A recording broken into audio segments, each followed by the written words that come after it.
I'm Dean Seddon, CEO and founder of Maverick, and we're going to be doing a training session and getting you to think a little bit differently about how you're selling through digital channels, email, social media, all of those things. So if you're here and you can hear me just as we're getting ready, we've come on a little bit earlier just to check that everything's working. We had a glitch last week and literally a couple of minutes beforehand, all the audio failed. And I was like, So we moved to my laptop, or to my computer. So if everybody's here, I can see Rick's here, I can see Yuma's here, George here, Kareem, Mac, James, Helen, Alistair. So welcome, just let me know that you're here and in the chat and we'll get started in 1 minute. You're going to need notepads and pens for tonight, so please have that ready. There's no hard sales pitch here, by the way, so we're not going to kind of go, here's something and buy this, buy this, buy this. That's not how we work. So this is going to be getting you to think a little bit differently about sales. Fazeo can hear me brilliant. Daniel can hear me awesome. Andy can hear me perfect. So we're going to start in 1 more minute. Just get everybody here, see everybody here. Who's enjoying the sun if you're in the UK? There's people from US, UK, Africa, India, everywhere on tonight, which is brilliant. But the UK is cooking in 32 degrees, which is a lot for us Brits, 32 degrees. That's like, it's something to complain about. So what we're going to look at tonight is the concept of selling through a digital channel and why it makes a difference. So selling in person, selling on the phone is very different to selling through a digital medium, particularly a text-based medium or a social media. So we're going to look at that. Trinidad and Tobago, North Carolina, Ryan, Moscow. So yeah, United States, all good. Newbury, brilliant. Everybody can hear. That's good. So first things first, just a quick intro to us so you know who we are. We do these sessions every single week. There's a new topic or a different topic every week. And we put around about 1,000 businesses through our training online every month. And our mission as a business is that if we help businesses, some of them will become clients, yes, of course, but actually our mission as a company is to help 1 million businesses grow their revenue, margin and profit. So that's Maverick. If you enjoy this training, there's no catch here, but what we would say is if you're watching us on LinkedIn or you're watching us on social media somewhere, follow the page, subscribe to the channel, all that stuff. It really does help us get the message out to help other people. So if you get some value from tonight, go do that. That would be awesome. Okay, this is the 3 things that we're going to look at tonight. So number 1, we're going to look at understanding your prospects. Priority number 1. Why it's important to leverage curiosity. And then we're going to look at the mechanics to get meetings. The mechanics to get meetings. And in my usual Dean fashion, we'll probably take some detours and talk about some other bits along the way. But these are the 3 areas I want to have done and nailed by 20 to 8 UK time. So in 47 minutes, so that there's time for Q&A at the end. Okay, so number 1, this is really important. It's kind of the fundamentals of what we believe, we talk about as a business. And everybody who joins our company actually has to get this and understand this, because too many people through whatever medium, and actually it comes from the cold calling world. The cold calling world is you've got to ring people up, complete strangers, get a message out as quickly as you can so that they will bite. And the problem with a digital channel like email, like LinkedIn messaging, like social media, like anything really, is that people have the choice and they can switch off like that. They can literally choose to ignore you.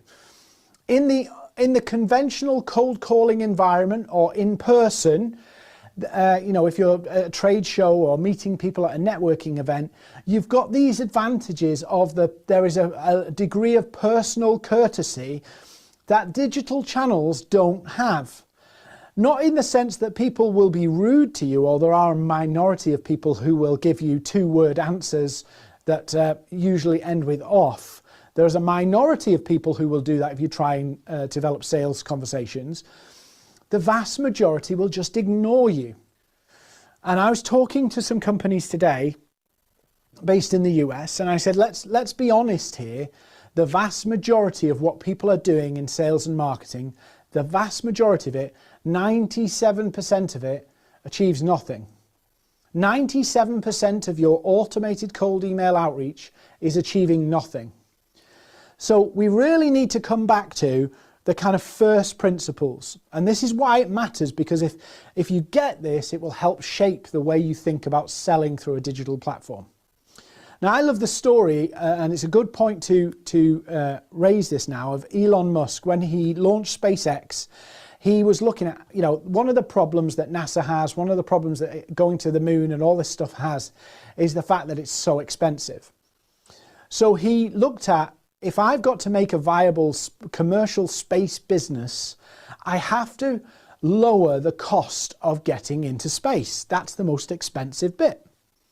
So he went to NASA and said, NASA, what can you do? And he followed all the conventional and tried to make NASA's version cheaper.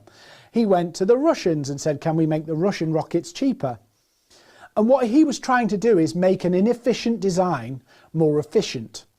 Now, think about your own sales activity. Many people do that. Can you make an inefficient process, automated emails, sending lots of more and more activity to get the same result? Can I make that more efficient? And you can innovate a process and make it a little more efficient, but that is very tactical.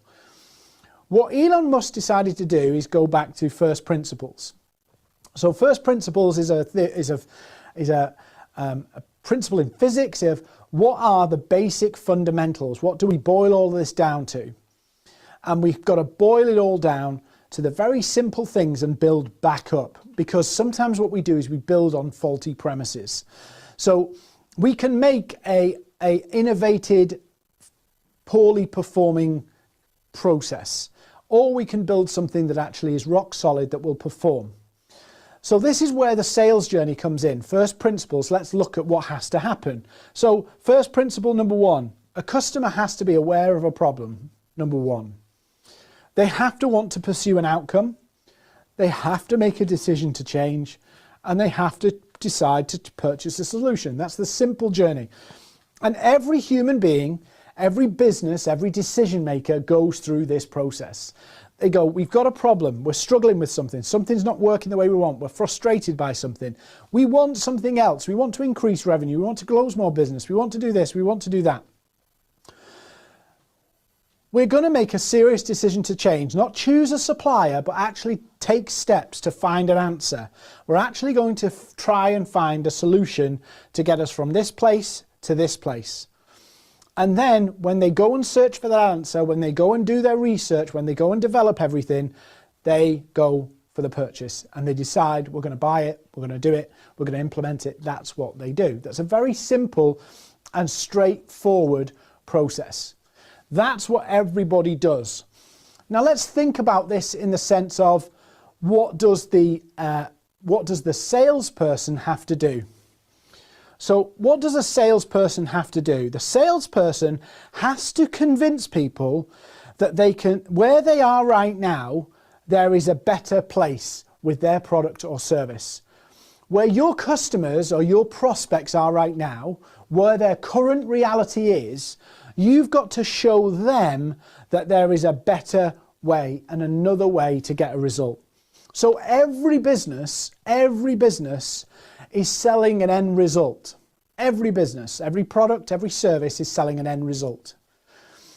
When you know the end result that you can deliver for your clients, when you know that and you can define it in their terms, you can understand their current reality, their point A. Your product or service for your clients becomes valuable when they see it can get them to the outcome. There is no value in a product or service if the customer cannot see how it can add a benefit, a result, or an outcome. Yeah? So hopefully this makes sense.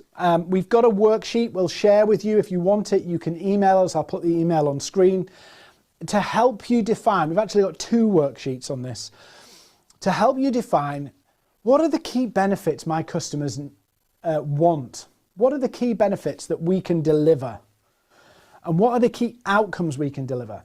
Not waffly, not overcomplicated, improved organizational efficiencies and maximizing customer expectations and blah, blah, blah, all randomized stuff. What does this really mean?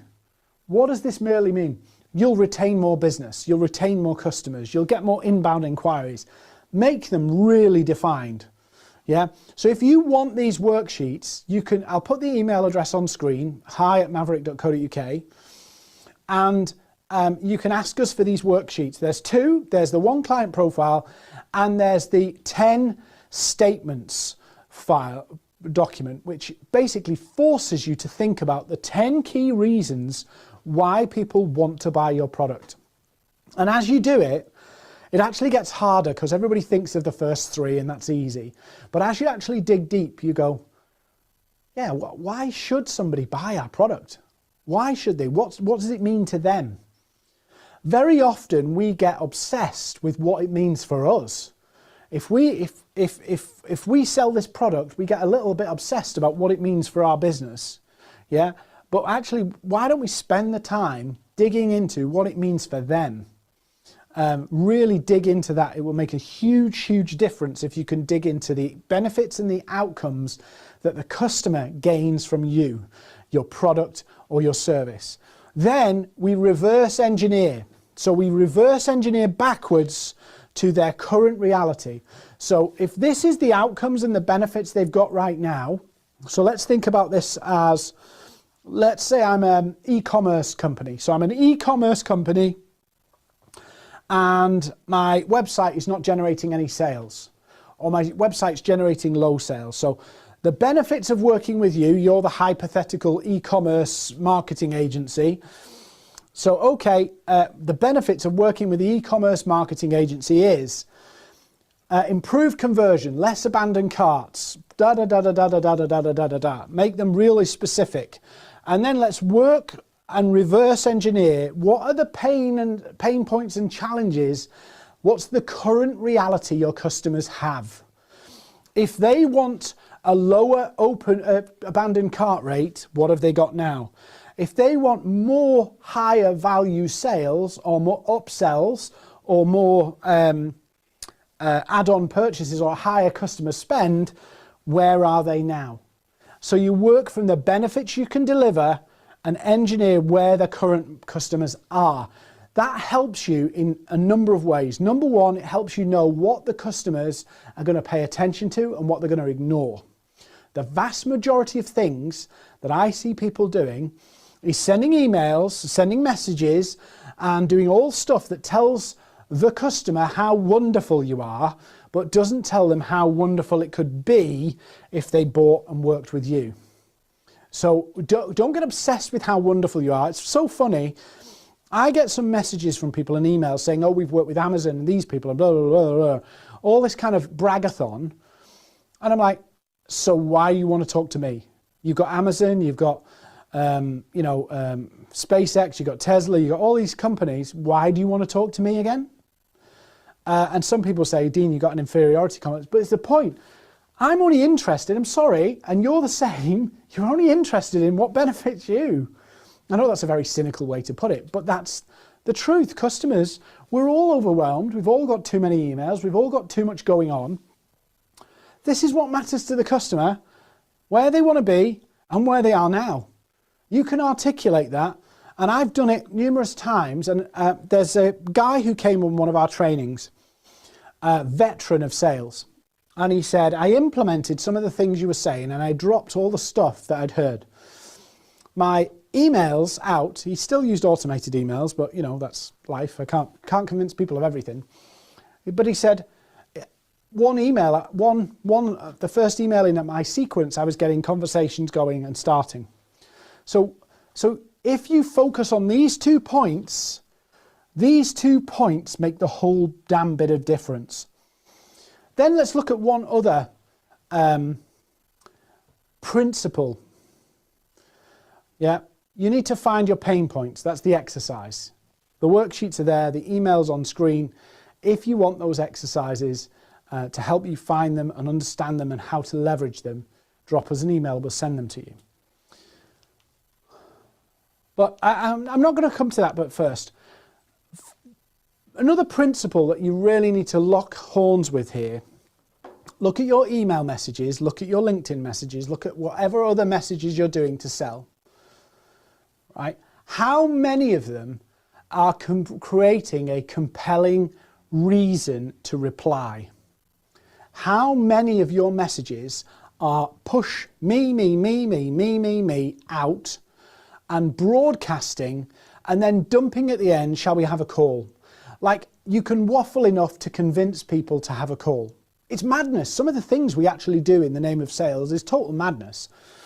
I've seen one person, and I'll give you an example of this, and I won't name names. Company sells a £250,000 product, £250,000 product.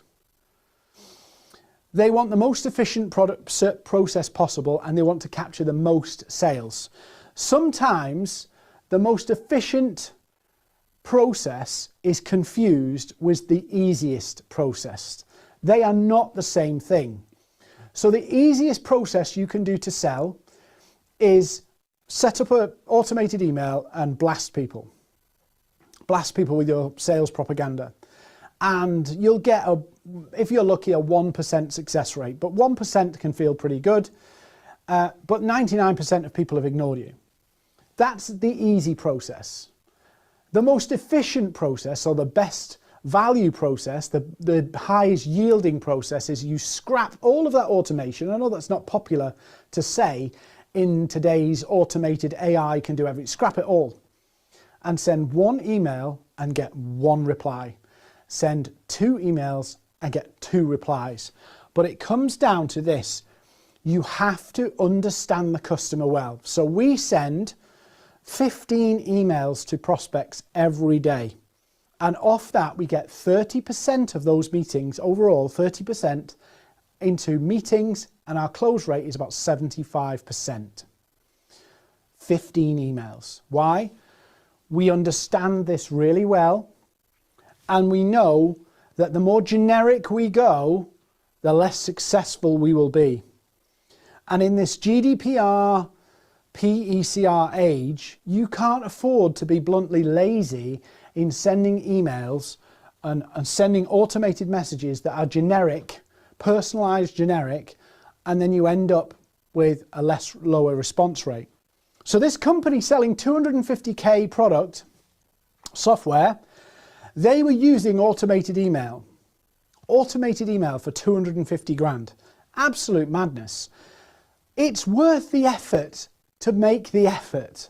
So ROI, if you spend an hour on one email and it gets you a meeting, is it worth it?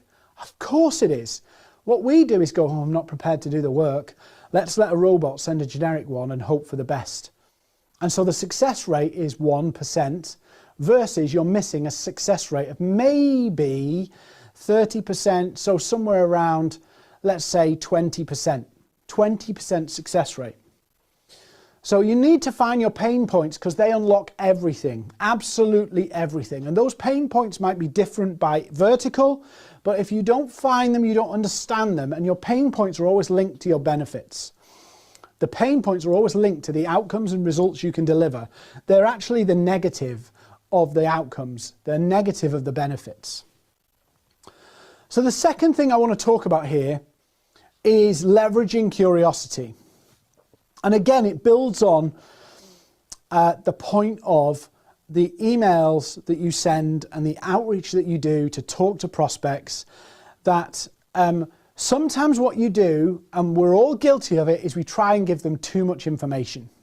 We try and do too much in one stage. So I have a firm statement that I always share, and it's you are selling the next step. Your outreach email to a prospect, your outreach email on LinkedIn, whatever it is not to sell your product, because the vast majority of us here are not e-commerce, so we're not selling click and buy. We need to talk to the prospect. We need a two-way, meaningful, open conversation. That's what we need. So all of your effort, your emails, what you're doing on LinkedIn, whatever you're doing to sell digitally, is not about selling the product at all. It's about selling the conversation. It's about getting them to that conversation. Everybody on this session tonight, everybody is selling the value of a conversation. So when you're sending your email and you're blasting them with all this information about how amazing you are and how wonderful you are and how much gobbledygook you can do, is that really convincing them that it's worth their time to find out a little bit more? And this is where human nature can work for you, in that we're inherently curious creatures. We're inherently curious. We have to know things. We have to find the answers. We have to square the circle. Interesting statistic into human nature. 43% of people who get phishing emails know they're phishing emails but click them anyway. 43%. So you're thinking, Dean, why are you talking about phishing emails? Because human beings have to find things out. 43% of people know they're receiving a phishing email but click it anyway because they're curious. What's going to happen? It's madness, but this is human nature. Line of Duty kept us curious. What's going to happen next? Every single week for 10 years or whatever, however long it ran. 10 years they kept us curious, curious, curious, curious, curious. In fact, curiosity is the key to unlocking the next stage. And think about your sales process. Everybody talks about it as in process, suspect, prospect, and all this stuff. Think about it that people are on a journey of curiosity, and at every stage, you've got to keep them curious. So in your first outreach, you're trying to get them curious about, this could be interesting, this could solve a few problems for us. Maybe I will talk to them, maybe I will reply, which is what we want. With every email we send, we want to reply. I know this sounds like I'm teaching you to suck eggs, but sometimes we have to go back to the basics. We're writing an email because we want to reply. Let's look at our own email and think, honestly, would I reply to that? What's the reason I need to reply? Why do I need to spend any time reading this email? Sometimes the shorter, the better. But curiosity is the key. So when you're sending your email, when you're sending your messages, have a look and go, have I left any curiosity here? Or have I've told them everything they need to know so they can evaluate it without having the call? Let's be honest, it's very difficult for me, for you, for everybody to get across our value proposition in an email, in a message, in a 10-second soundbite. It's almost impossible. Yet we try and do it. What we should be doing with our outreach is seeding curiosity so they go, yeah, I want to know more. Seed it, so I want to know more. And then they come on the call and you seed it. Yeah, I want to know more. I want to see how this could work for us. Seed it, move to the next stage. Let's get a proposal. Seed it, move forward. So you're always selling the next step and leveraging curiosity for the next step ahead of you. So stage one, we need to get them to reply and they're curious about having a conversation. That's it. That's it. Stage two is now we've got them on the call, we've showed them a bit of curiosity about how this could work for them, they're starting to see how this could work and how this could benefit them, and so we can move to the next stage. So curiosity, it might kill cats, but it certainly captures prospects. So this is just an example of a process that we have to do. The goal is to get the meeting. The goal of all your activity is the first meeting, because in there you can clarify their need, and we all do this. When we're on a call with a prospect, when a potential client, they'll talk to us and explain to us what their challenges are, and we'll show them how our product, how our service can help solve that problem, that challenge they have. We won't just give them a cookie cutter of this is what our product does, this. We'll actually adapt to what they're saying. We'll adjust our message and the emphasis that we put on particular features of our product based on what they're saying. So this is the process that they'll go through. They'll be aware of you, they'll be curious, they'll show interest, there's a conversation, there's belief, and then there's the buying. That's where they make the decision to buy. Nobody buys unless they believe in you and your product. So the goal is not the product sold, the goal is the first meeting, and you can move it from there. If you try and do an email to try and get people to convince people of all of this stuff and say, shall we have a call? Everybody does this, really annoying. I'll blast you with loads of information and say, can we have a call? And then because that doesn't work, they'll pest you again saying, just floating this to the top of your inbox, or I'm just following back up or circling back. It's like, we didn't have a conversation in the first place, and now you're going, actually, I've implemented a strategy because you ignored me. I'm going to keep coming. Marianne, I like that. Curiosity killed the cat, but satisfaction brought it back. So sell the next step, not the whole road. Sell the next step, not the whole road. The whole road in your email will put people off and you'll get ignored. Your open rates will fall. Your click-through rates will fall. You need to create curiosity to go, tell me more. That's what you want. Tell me more, tell me more, tell me more. So your process should be bite-sized. It shouldn't be like a big meal. It should be bite-sized that they can grab hold of and go, yeah, I get that. Yeah, I get that. Yeah, I get that. And that helps build trust. It helps build belief in the product because they're learning in stages rather than a blast of information in one go. So finally, we've got the mechanics. And I'm going quite quick tonight because it's hot and I'm sure you all want to cool down, particularly in the UK, it's scorching. So the mechanics to get meetings. So how are you using your channels to get meetings? How are you using your channels to get meetings? So vast majority of people using LinkedIn are doing something of a version of cold calling that has pretty much a 99% failure rate. It's basically, we'll send messages to 1,000 prospects.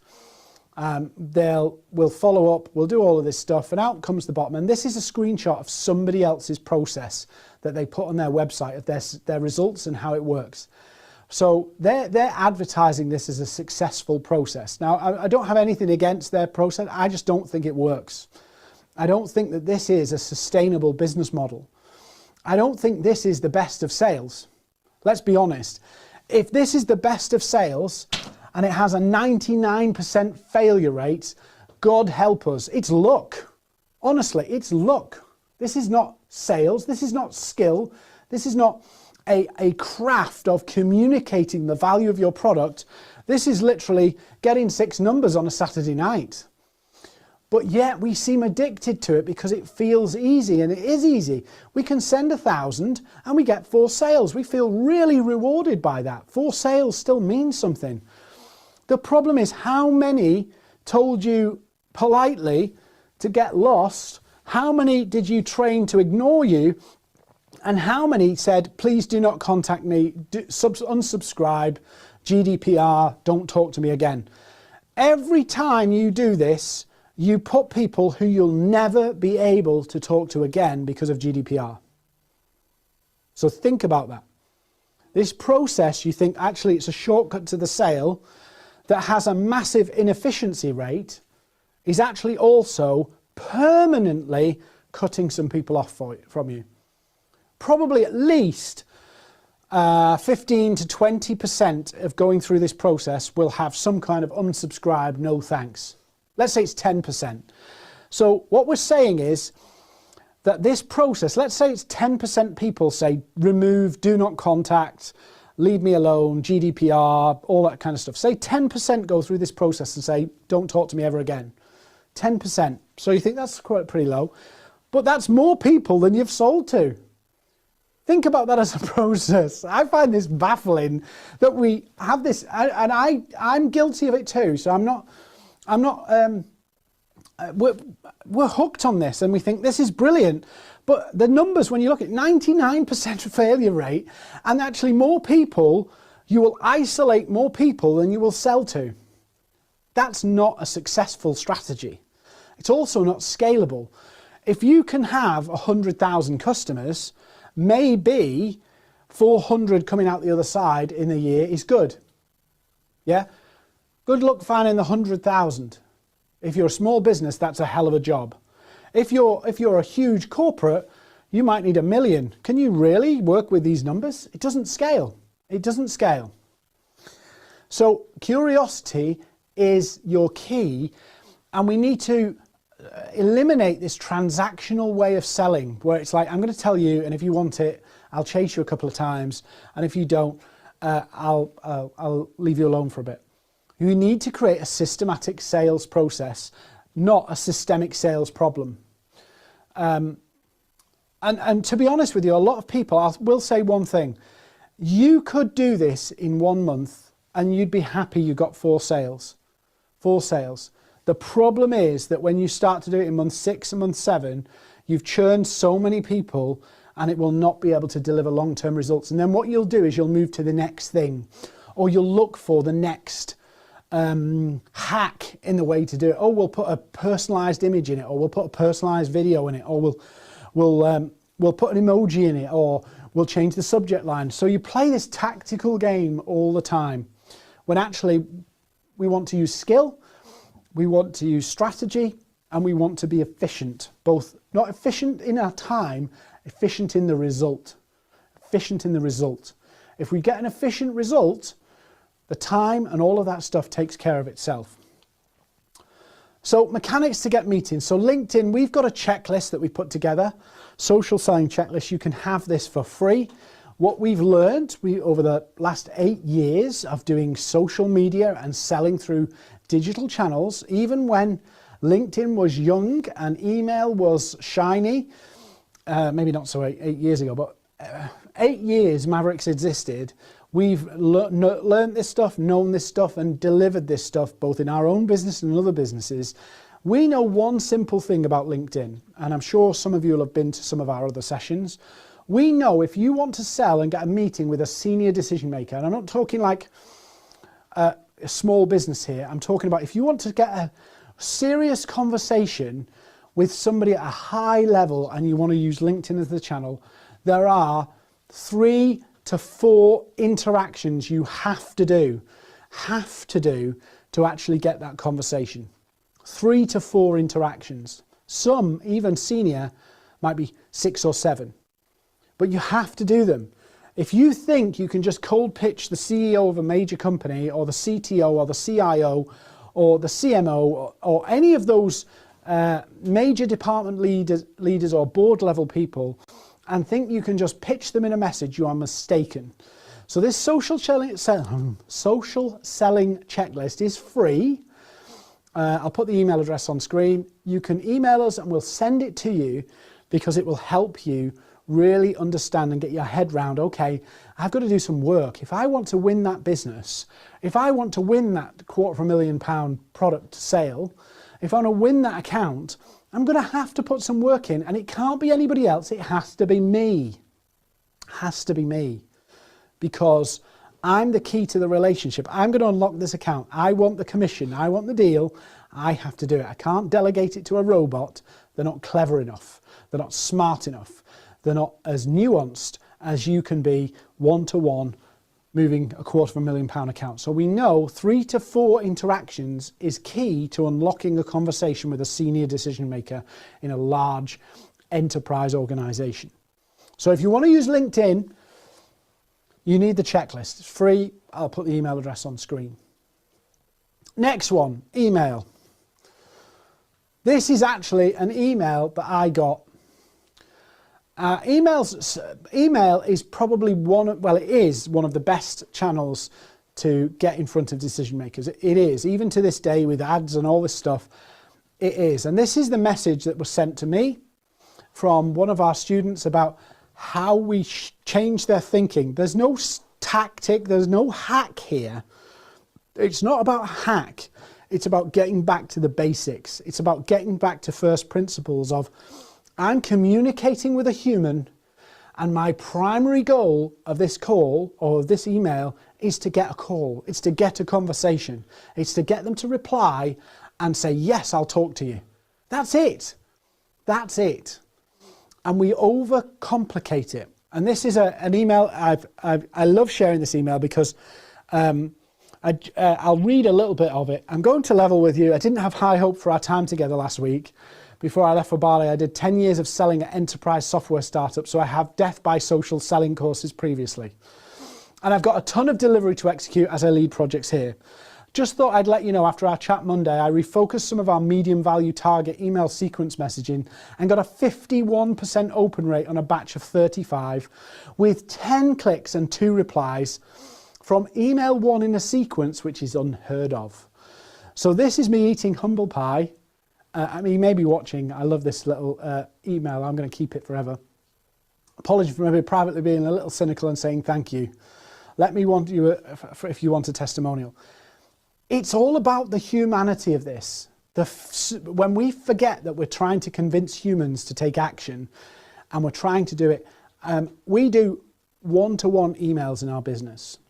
So I have a member of our team who puts the emails together, does the research for every single email we send. So there's no cold outreach, shall we say, that goes out that isn't really focused. I mean, really focused down to that person. There's no automation involved. We send it because we want the reply. The replies are really important. Excuse me. If you know that if you get them on a meeting, if you get a prospect on a meeting, you know that your close rate's 70%. Your problem is not getting closed deals. Your problem is getting people on the call in the first place. And maybe the reason you're struggling to get people on calls is because you're trying to automate, you're trying to genericize, you're trying to do all of those things, when actually what you need to do is bring it down to one-to-one. Pain, problem, outcome, benefit, result. And I'm not selling my product, I'm selling the value of a conversation. That's all you need to do. And if anybody wants to ask some questions about it, feel free to find me on LinkedIn and I'll send you some of our template emails. In fact, actually, I don't know if anybody's watching this, from Maverick. If you want to see some of our email structures, I'll happily share them. Just email us and I'll send you some of the structures and outlines of how we do it and how we make it personalized. Like really personal. Sometimes too personal, but they always get replies. So we as a business do not believe in cold calling. So we just don't think it works. We don't think that spending hours on a phone dialing people to be told no to find the one, to find the needle in the haystack works. So what we do is we never cold call, and you never need to cold call. All you have to do is focus on, I've got to get a meeting. So I've got to keep people curious to go, this is worth looking at. And then that's it.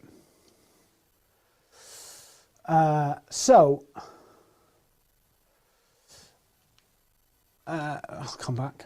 So, if you're looking for more meetings, let me give you some tips and then we'll do some Q&A. If there's any questions here, anybody's got any questions, please put them in the chat.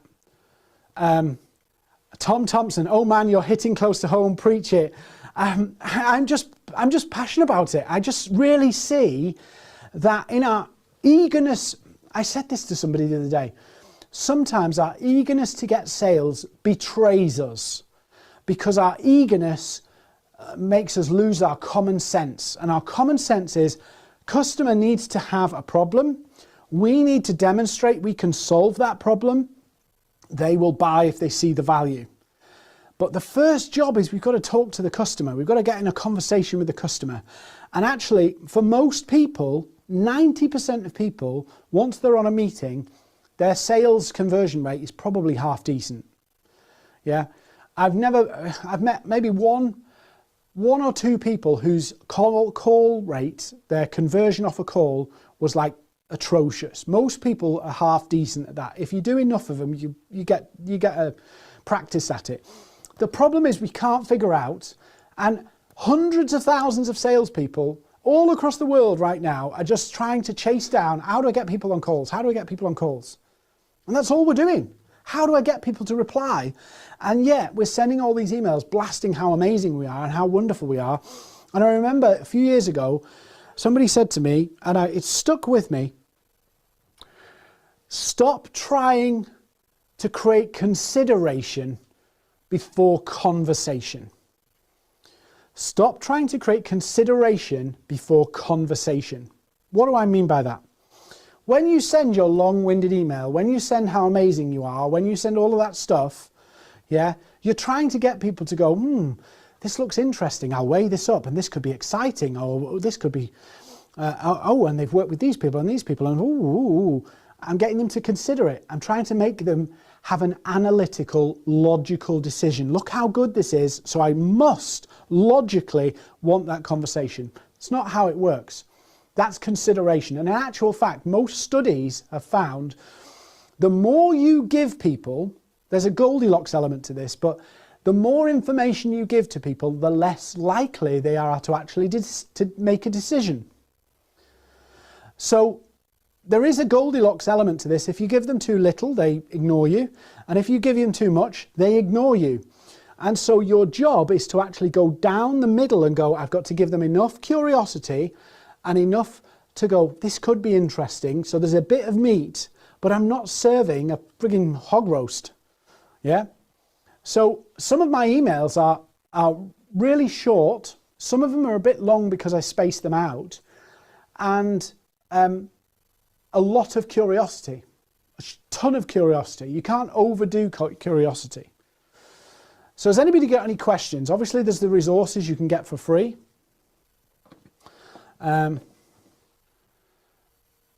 Fazeo has asked, would you recommend this process for all companies? I would absolutely recommend the best thing you can do. Obviously, I'm preaching from the hilltops here about some bad practice, some low skill activity. But what I would do as first base is go back and go, let's just sit down for a minute, even if it's just for an hour, and go, why do people want to buy our stuff? Why do they want to buy it? What's their motivations? What's they trying to achieve? Okay, that's what they're trying to achieve. Are we actually talking about that? Are we actually showing people that? Are we communicating that? And then the meeting, the first call, the conversation, the discovery call, whatever you call it, that's where you can help tailor what you know about your product to fit the customer's need. So they can see the need. I've got a mug upstairs from a podcast. I have this weird habit of saying rhyming things. So I've got a mug upstairs which somebody sent me from a podcast I did. If they don't see the need, they will never become a lead. So our job is to work on, we're selling a call. First out the bat, we're selling the value of a call. Curiosity, we're selling the value of a call. Okay. In that call, my job is to show them their need, to help them see their need, so that then they can move forward into my process. That's the real key here. Creating curiosity. So John B has asked about creating curiosity. I have an email that I send where I basically audit their business from what I see externally. And I say, I've seen a lot of things that you're doing, a lot of things that you're trying to get your message out there, and you're missing opportunities. And I've shown you some of those opportunities. It's quite in depth, but it's not long-winded. It's quite visual in the way I do it. And I show them some of the opportunities they've missed, and then say, look, I can help you ramp up your reach, draw the attention of your target clients, and get more meetings. And I just want to show you what I can do. I'll give you some free tips. Can we have a conversation? That's my email. No, we're specialists this, we've got this, we've done this for who, and how many awards we've got, how many people love us, none of that stuff, none of the gobbledygook. All of that stuff I forget and strip away, and I'm trying to create curiosity, and they're missing opportunities. They've got priorities around growing their revenue and their sales targets, and I show them that they're missing some. And then say, look, I can show you how you can fix it. I'll do it for free. Let's just have the call. And in that call, I identify their needs, identify their challenges, show them some value, and then say, this is how we could move forward. This is how we could help. This is how we could propose to help you do this in a shorter and faster time frame. Any questions?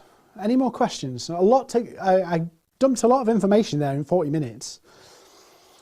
And I'm more than happy to share the replay. Some of you watching this, you might go, actually, I'd love to talk to Maverick.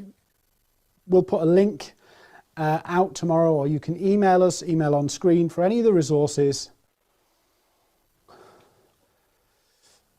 Chris McRae has asked a question about how do you structure the subject line for them to even open the email?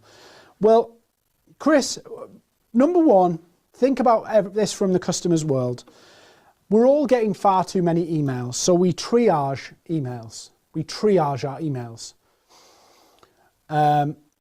So we all triage. So Fedor's asked a question. Patrick's asked a question. And Patrick's asked a question. So I'll go through these questions. So Chris McRae, how do you structure the subject line to get them to even open the email? Number one, my email subject lines are personal to the individual. So sometimes they're short, sometimes they're long, and I look at who's the person and what's their motivation. So often I'm looking at what people are doing on LinkedIn, and I'm talking to them about what's happened on LinkedIn.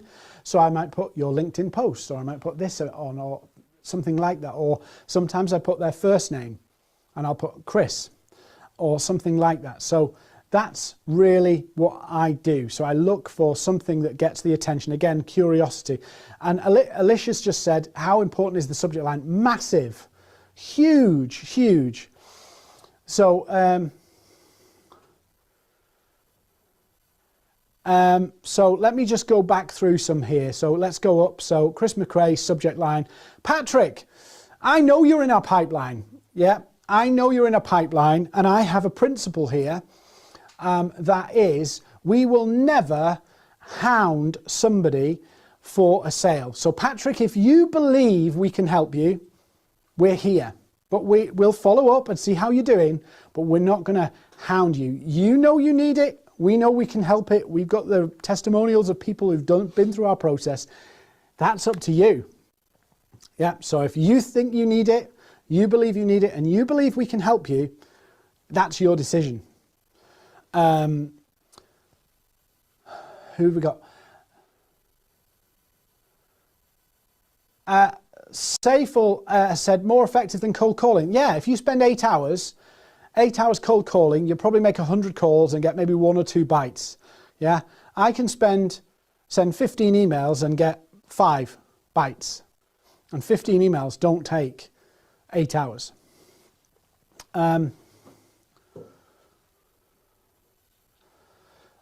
Jimmy, you could start tomorrow. Yeah, you could do it tomorrow. So you could implement it tomorrow. Fizeo, no, sometimes we'll research their website, we'll research their company accounts, we'll research any data sources we can find to help see how they can help. Patrick, just so you know, I think Terry's on the chat, so you've kind of tipped him off now, so he'll be following up.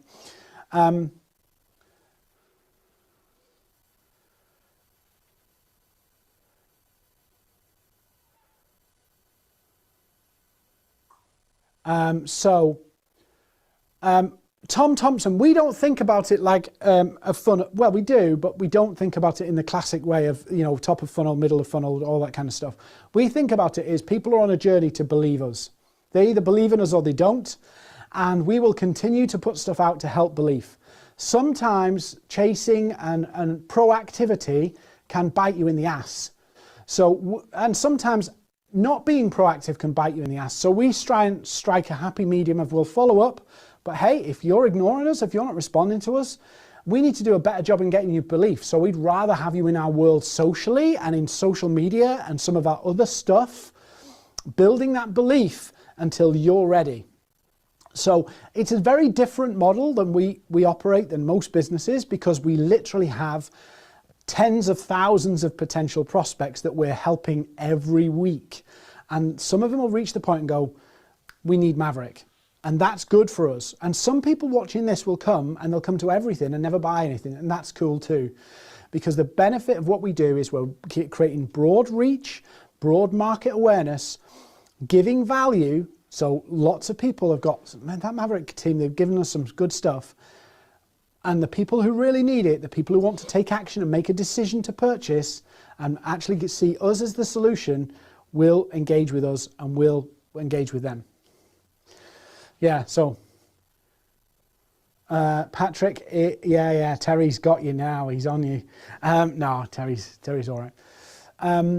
Any other questions? So I need to cool down now because it's I keep saying it's 32 degrees. It's only so often it gets to 32 degrees here.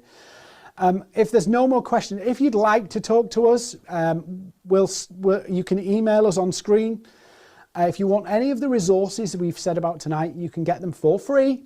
There's no catch. You can have them for free. Just drop us an email.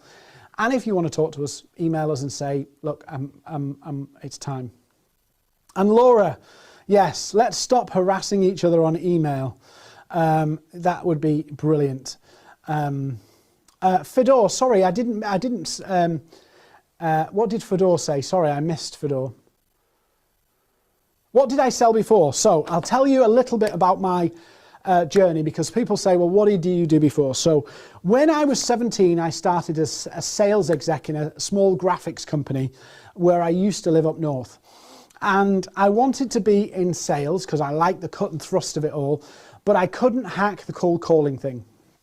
So I thought about how can I, this is pre-internet this, how can I sell but not do the cold call? So 17, 18 years old, I decided I'll create curiosity, oddly enough, and I helped the company I was working for get a conversation and a meeting with a major automotive brand that wanted to spend hundreds of thousands of pounds on their showroom graphics. This is a long time ago, in the 90s. And I realised I had a knack of finding ways to do things without cold calling. And I've worked in various sales jobs, business process outsourcing, printing, media, visual stuff, all of that stuff, TV commercials, I worked in television, all the time going, how do I show people they have a need for me, a need for what we've got to offer, and show them they need to know more? And that method has basically been through my whole career. I may not have realised it at certain points, but that's what I've done. I've avoided the cold call and found different ways. So if I don't want to do a cold call, what's the other way I can do it? So in 2006, I was working for a big outsourcing business, and I had a target of 1.5 million a year of new business, outsourcing contracts. And in my first year, I did 1.8 million, and I did it with a letter. I did it a couple of letters, but maybe 100 letters, and I did 1.8 million pounds because I wrote letters. Emails, I've done all the stuff, but it's always been, how can I convince that person that they need me, or they need us, or they need the product? And so now we teach it, we train it, we implement it for companies. What sort of info do you look for to create a personal email? So it comes back to, what's the problems I can foresee that they're likely to have if they don't have my product or service? That's really what I'm looking for. If I've mapped my benefits and my outcomes from people being my customer, I can reverse engineer what's their current reality. And so most of my emails revolve around where they are and where they want to be. Point A to point B. Fedor, sorry I missed your question. Hopefully I've answered it now. Any other questions before I sign off for the evening? Any other questions? Going once? Going twice? Just one quick favour. Obviously you've got the resources and the call if you want it.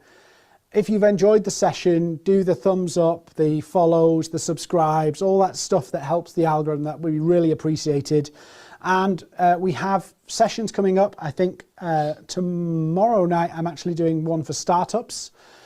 So you can check out our Eventbrite if you want that. And on Thursday we're doing another session for businesses in Oxfordshire. But we run sessions every single week. So please check them out. If there's any suggestions of sessions you think, actually, we'd really love to hear about this, drop us an email and say, we'd really love to hear your thoughts on this, and we'll put a session together on that. So from me, for sale, would you say all automated sales and marketing systems have no value? No. There is a place for automated marketing. I don't think there's a place for automated sales. Because marketing is about generating interest and awareness, so there's a lot you can do in an automated way there. You know, ads and all that kind of stuff, programmatic ads. But when it comes to sales, you're trying to hold the hand of a person and take them to a deal and get them to agree a deal. That's so much human, you can't automate that process. Yuma, how do you change the culture of cold calling in an organization? It's actually, it's a process. We've worked out that most businesses, to implement any new process, they need to commit to it and implement it daily for 90 days to change a culture. Cold calling is hard to kick because even though it's unsuccessful 99% of the time, it feels good. It feels productive. You're ticking boxes and getting stuff done. It's not the most efficient. So it's a commitment. It's a commitment of will. And the downside is that cold calling frenetic activity, even though you know the success rate is low, it feels very addictive. It feels very productive. Instinctively, it feels productive. So that's a battle of, we know it doesn't work, but it kind of does enough to keep going. And we know there's a better way, but we don't want to lose that because we're reliant on that. So there is an internal battle that at some point a company has to go, we're going to do this. And it is a decision and a will of decision. And we've taken some companies where they've said to us, right, take a small test sample of sales team, park them off over here and implement all the different strategies we teach. And then we'll compare per head count the difference. And it's landslide difference, absolute landslide difference. John B, talk to me, I'm a culture change maker. I'm not sure, Rayshard, what you're saying there. Do you take contracts to assist in sales? We don't, Rayshard, you're probably better at emailing us. I'm not sure what you mean there. But for now, I'm going to sign off. I need to go and cool down because it's a scorcher. Thank you so much for watching. If you want the replay, just email us. We'll send it all to you. And don't forget all that stuff. Thanks for watching, Dean Seddon and Maverick. And we'll see you on the next session where we'll teach you how to grow your revenue, margin and profit.